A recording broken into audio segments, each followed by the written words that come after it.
Assalamualaikum warahmatullahi wabarakatuh. Kembali dengan Mbak Zul di sini. Kita masuk ke bahasa Indonesia ya.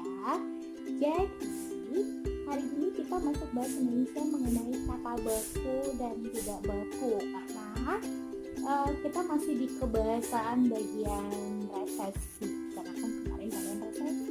Oke, untuk itu silakan dengarkan video ini sampai selesai ya. Asik adik-adik. Jadi kita masuk di kata baku dan tidak baku.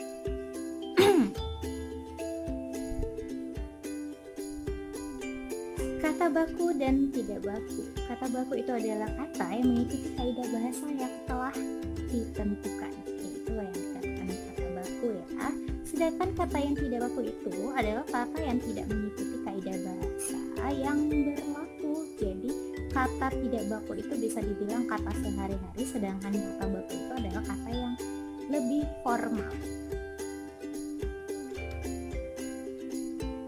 Kemudian kita lihat kaidah atau peraturan dalam bahasa Indonesia itu meliputi yang pertama itu ada buku pedoman umum ejaan bahasa Indonesia yang disempurnakan, yang kedua kamus besar bahasa Indonesia, yang ketiga buku tata bahasa baku bahasa Indonesia.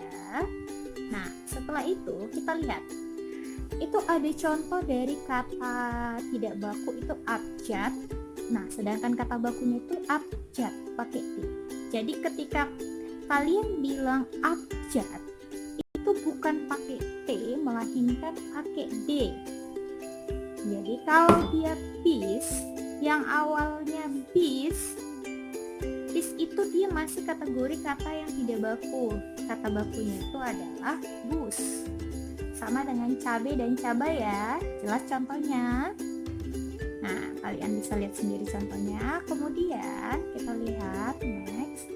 Ada kata hakikat dan hakikat. Jadi hakikat itu belum baku ya. Yang sudah baku itu adalah hakikat. Zaman bukan zaman. Kuitansi itu salah, tapi kuitansi pakai U dan I. Lobang itu salah, yang benar adalah lubang. Nah, masih sama ya. Ada paspor. Paspor itu bahasa asing. Kalau paspor itu udah bahasa baku Indonesia. Quran yang pakai tanda petik itu belum baku. Karena itu masih bahasa asing. Kalau bahasa Indonesianya yang udah baku itu adalah Quran, yang dia nggak pakai tanda petik. Rebo nggak ada ya, yang ada rainbow itu ayam sih. Si kakek dalam. Oke, next kita lihat menempel, mengepel. Oke. Lalu ada apa lagi di sini? Nah, kita lihat di bagian contoh penulisan. Pada contoh penulisannya ini kita bisa lihat dari kata kemerdekaan Indonesia pada tanggal 17 Agustus 1945. Diproklamirkan atau diproklamasikan. Jadi proklamir itu belum baku, sedangkan proklamasi itu yang sudah baku.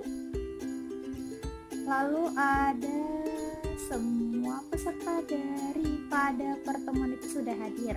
Lebay kan? Udah kata daripada lagi. Jadi itu berlebihan, maka kita ganti menjadi semua peserta pertemuan itu sudah hadir. Itu yang benar ya. Yang ketiga, kita lihat lagi ada bilang dahulu dong sama saya ya punya bini. Nah, kata bini beda ya. Ini itu belum baku. Yang udah baku itu adalah istri. Itu bahasa sehari-hari. Panitia harus membuat laporan pertanggungjawaban.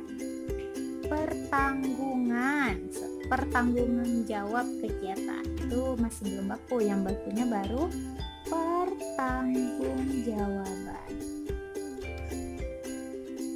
Oke. Tolong fotokopikan ijazah ini rangkap 5. Tolong fotokopikan ijazahnya rangkap 5. Bukan pakai Y tapi pakai gitu yang benar. Nah, jadi Di sini ada beberapa lagi ya. Kebangetan, harusnya keterlaluan. Oke, jadi dari sini kita bisa lihat ada beberapa kata yang tidak baku dan kata yang baku. Oke, dari contoh yang sudah Mbak jelaskan yang tadi, yang sebelumnya, kalian masing-masing Mbak kasih tugas yaitu membuat 5 kalimat baku dan 5 kalimat yang tidak baku. Jadi buat kalimat yang bakunya dan buat kalimat yang tidak bakunya. Contohnya seperti yang ini. Ini contohnya ya. Oke, terima kasih. Stay tuned.